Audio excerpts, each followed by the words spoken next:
I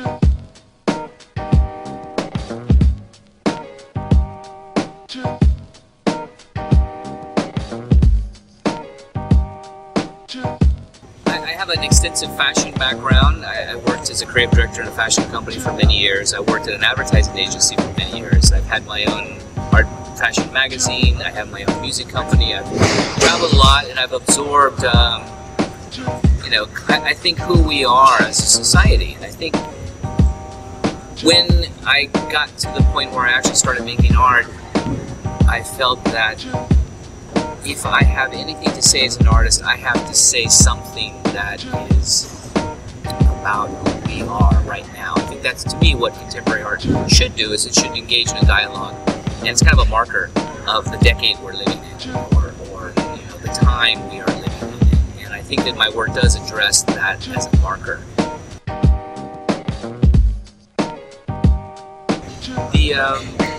The pill pieces are based on celebrities that have overdosed from drugs. It's more about the fragmenting of the pills that create this image of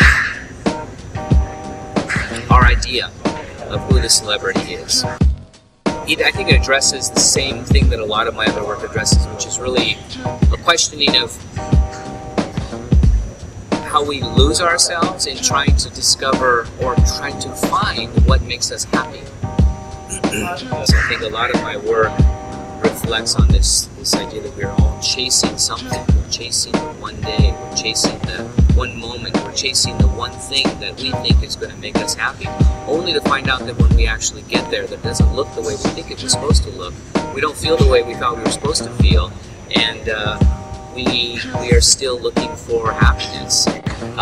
The pill pieces are comprised of anywhere between 4,500 pills, and I've done up to 12,000 pills on some very large pieces.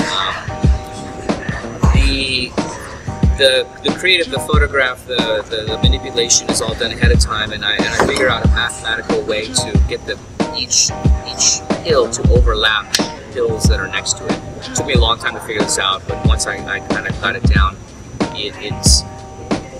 each pill has to be hand cut, put together inside of the pill, and then moved to the board. Each piece can take, you know, between 6 weeks and 3 months, depending on how large the piece is. A lot of the meltdowns, for instance, the low pops as you call them, they originally came from a conversation I had one night with a girl. I was having dinner with her, and she says, oh, I'm breaking up with my boyfriend. And I said, really, what's wrong? And she says, oh, nothing's wrong. I'm just young and I'm hot and I'm kind of bored of him, so I'm on to the next. You know, and it's this idea that we live in a very instantly disposable society. Everything that we do now is so fast. And so it's this idea of taking one lick off the lollipop and throwing it away. So the candy work, a lot of stuff, it just gives a reflection on it. It's not even used, it's just disposed.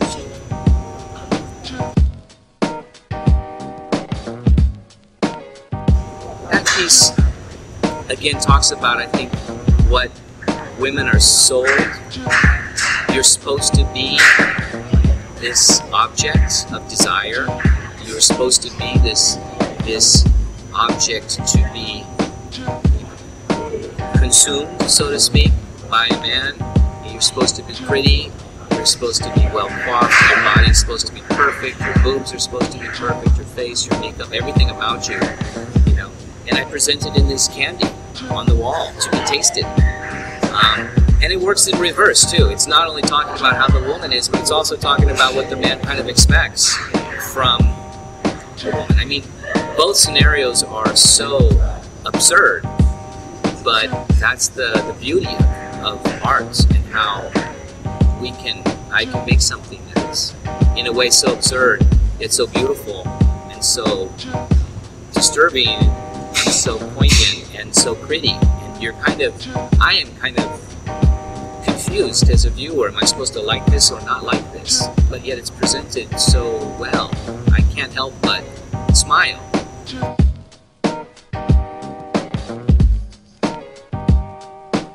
I hold the word art with a lot of reverence. I think, so much reverence that I can't really call what I make art. I think I can make things, but it's up to culture to define, as I make things in my career, if it's art.